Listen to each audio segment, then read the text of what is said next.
Wala akong gadget pang edit ng video.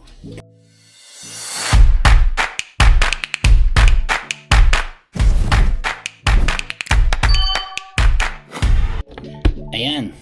Panibagong gabi, panibagong experience na naman.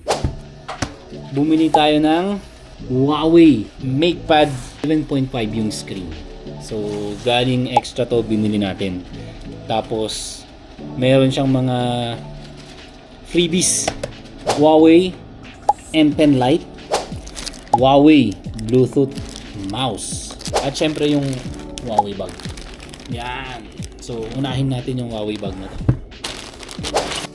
Decent siya. Hindi siya ganun kalaki. Next, yung M Pen Lite. Ayan guys, ulitin ko lang. Nag-decide ako na bumili na nito kasi ang dami ko ng video na ginagawa at hindi ko siya ma-edit.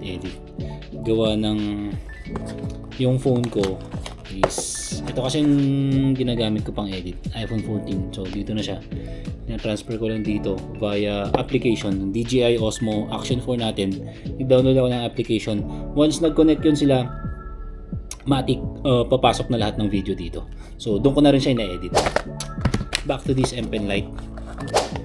By the way, sa warranty pala nito, meron siyang kasaling 3 years warranty. Okay?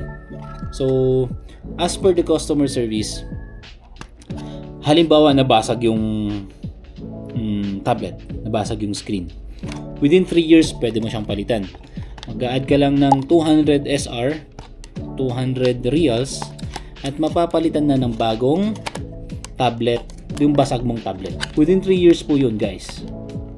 So, dito, inclusion niya is yung pen, tapos battery. So, insert natin yung battery dito. Ayan. Set aside muna. Tapos, yung Huawei Bluetooth mouse. Warranty cards inside. Maganda. Yan ang may kulay. Yun o.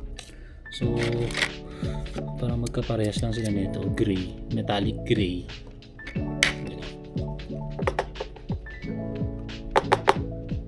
So, may battery rin siya dun sa loob. Meron siyang magnet sa loob din sa mga screw na yan. Kaya pag easy. Balik tayo dito sa pen. So, yan yung pen. Try natin ito mamaya. Ang huli.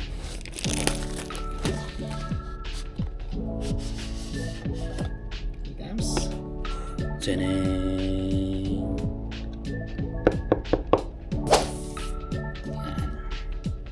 Microfiber polishing cloth. This side. Charger. Yung cord.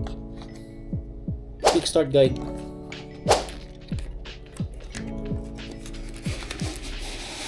Oh. Pag sa online kasi kayo bumili, may mga offer sila dun. Like nasa 1,099 SR. So, yung kasali lang is yung tablet lang. The rest hindi na siya kasali. Pag sa store kayo, physical store kayong bumili, nasa 1,580 something. Ganda. Yan. So may tablet na tayo, parang may laptop pa tayo. So, ayan. Tignan natin to. Ayan guys, nag-start na siya. So from now on, may device na tayo sa pag-edit ng mga video na natetenga lang, hindi ko na i-edit gawa ng kulang yung space ko sa phone.